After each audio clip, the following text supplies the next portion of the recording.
Привет, друзья! Привет! С вами Макс и Юля. Да, и мы приехали в Новгород. Это новый для нас город, мы здесь еще не были. И люди все время думают, что Россия — это монархия, это цари, такие, да, лидеры авторитарные. Но Новгород — это пример совершенно другого города, потому что в Новгороде была раньше республика. Здесь было народное собрание, и князей здесь выбирали. Новгород находится на берегу реки Волхов. Посмотрите, вот она, огромная река. И расположение этого города очень удачное, потому что как раз по этой реке проходил путь из Варяг в Греки. То есть из Скандинавии, да, там, где Балтийское море, в Византию. Поэтому Новгород был очень торговым городом. И, кстати, есть вообще в России два города, Юля, два Новгорода. Что это за дело? Да, есть Великий Новгород, вот здесь мы сейчас именно в нем, в Великом Новгороде. А еще есть Нижний Новгород, который находится рядом с Москвой. Новгород состоит из двух частей. На той стороне реки торговая часть, а здесь, с этой стороны реки, Софийская часть. Здесь находится Кремль, Софийский собор и памятник тысячелетия Руси. Именно туда мы сейчас и отправимся. Пойдемте посмотрим.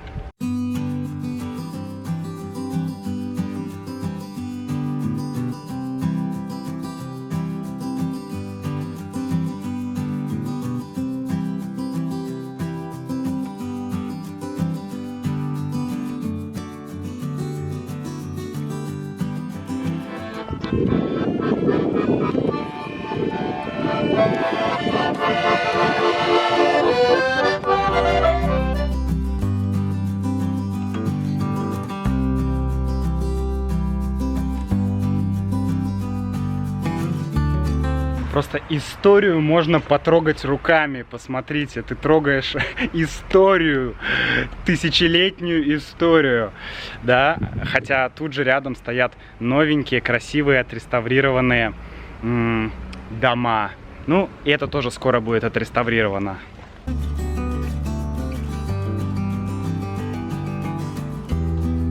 Лошадочка.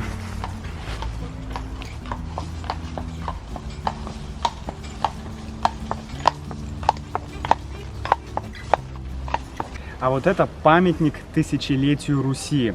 Он был установлен в 1862 году, то есть через 1000 лет после того, как началась история вообще русского государства, да, русской нашей страны. И вы можете посмотреть, там находится один человек, это Рюрик. Рюрик — это основатель династии Рюриковичей. Это, по легенде, Рюрик был варягом, то есть скандинавом. Он был человеком, которого сюда, в Новгород, новгородцы пригласили, чтобы он создал государство, чтобы он ими управлял. Хотя эта теория оспаривается. Но, тем не менее, этот Рюрик — это первый человек в династии Рюриковичей. А династия эта существовала более 700 лет. Друзья, а это Софийский собор. Это один из самых древних вообще соборов на Руси. И он интересен тем, что именно вот здесь, перед этим собором, проходило народное собрание, вече. Вообще интересно, потому что у Руси было два, так сказать, режима, два строя. Преемник Рюрика, вещий Олег, он из Новгорода пошел в Киев и захватил Киев, захватил силой, захватил там власть. И с тех пор в столице, в Киеве, в столице Киевской Руси всегда была такая жестокая монархия, да? Но в Новгороде оставалась республика, потому что Новгород пригласил Рюрика, чтобы он управлял. Вообще в Новгороде князь не был таким авторитарным лидером и монархом. Он избирался народным собранием, то есть вече, и он исполнял функцию военачальника, то есть он охранял город, он там ходил на войну и так далее, но он не был главным. Главным было народное собрание, поэтому очень многие говорят, что Новгород был республикой, и что тут была такая довольно прогрессивная для средневековья демократия. Кстати, были случаи, когда народное собрание даже изгоняло князя, то есть снимало его с должности и прогоняло. Да, если князь плохо работал. Потому что платили ему, кстати, платили ему люди, да, то есть князь работал, можно сказать, на людей, и его могли за плохую работу. Если люди были недовольны, они могли его прогнать. Прогнать или изгнать. Кстати, наверху Софийского собора, на самом куполе, находится голубь. И по легенде, когда Иван Грозный, Иван IV пришел сюда, в Новгород, со своими опричниками, и они начали, ну, просто тут устраивать страшные репрессии и творить всякую дичь, то этот голубь — это символ Святого Духа. И по легенде он, обычный голубь, прилетел на купол этого собора, сел там, и когда увидел, что делал Иван Грозный, да, какая жесть тут творилась, голубь окаменел. И позже одному монаху было видение, что этот голубь специально послан Богородицей для того, чтобы охранять этот город. И пока голубь находится там, то он, то есть голубь, то есть Святой Дух, да, то есть Господь охраняет этот город. Кстати, некоторые историки считают, что Новгород — это не единственный пример такой республики, да, такого строя, где жили достаточно свободные, вольные люди. Они говорят, что было несколько княжеств, где власть князя была ограничена, и что вообще, возможно, князья, они не имели такой власти, как мы сейчас думаем.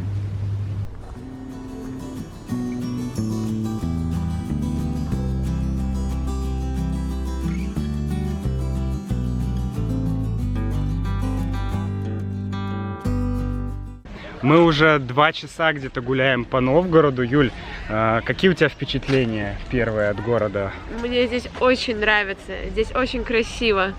Здесь действительно ощущается дух истории.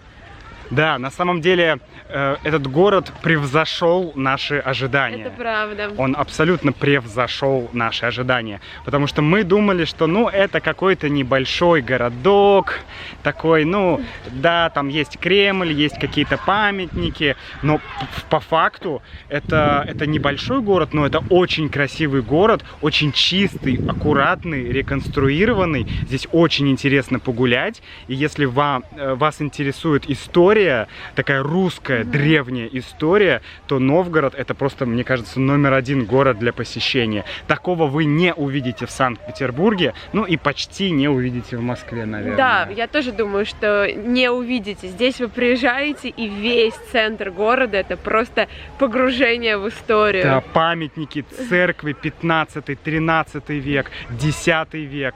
Безумие. Очень здорово.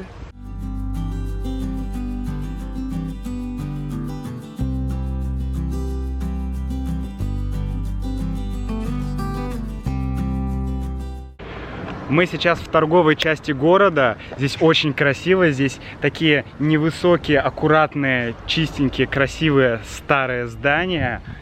И все очень хорошо спроектировано, все очень хорошо выглядит. А почему? Потому что все вот эти церкви и большинство различных институтов и учреждений были построены на деньги меценатов. Так как я говорил, что это республика, то не само государство строило какие-то здания, да, но многие здания строили обычные богатые люди. Просто это считалось чуть ли не обязательным, что если у тебя много денег, то, пожалуйста, помогай другим людям, строй какие-то здания, строй церкви. И поэтому город выглядит очень красиво, планировка просто обалденная. Мы гуляем по торговой части Новгорода, и что Новгород продавал, да, какие главные продукты были. В основном это был воск. Воск. И, кстати, этот воск можно было увидеть где-нибудь в храмах в Италии, потому что именно там использовался, в Европе преимущественно использовался воск для того, чтобы делать свечи. И эти свечи в основном были в храмах. А так как раньше храмов было много, то и воска нужно было очень много. Другой товар — это пушнина. Пушнина — это мех. Это ценный мех маленьких животных. И третий момент — это, конечно же, мед. Да? Мед, воск и пушнина. Одни из главных товаров. Хочется пить.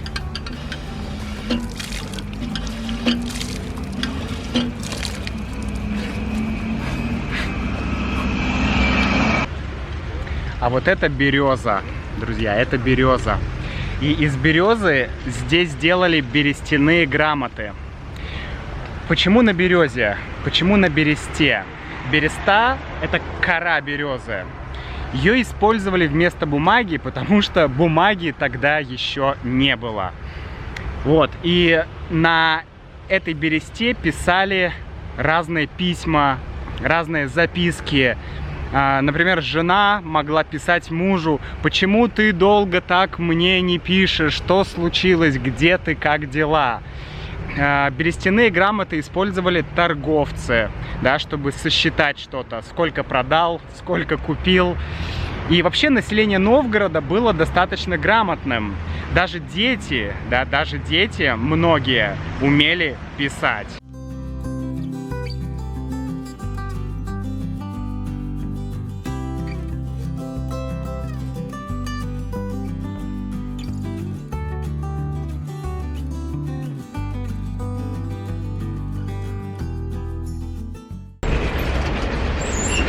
А это самая прикольная автобусная остановка, которую я видел. Здесь можно не просто сидеть, но качаться. Ю-ху! А это традиционный новгородский кот.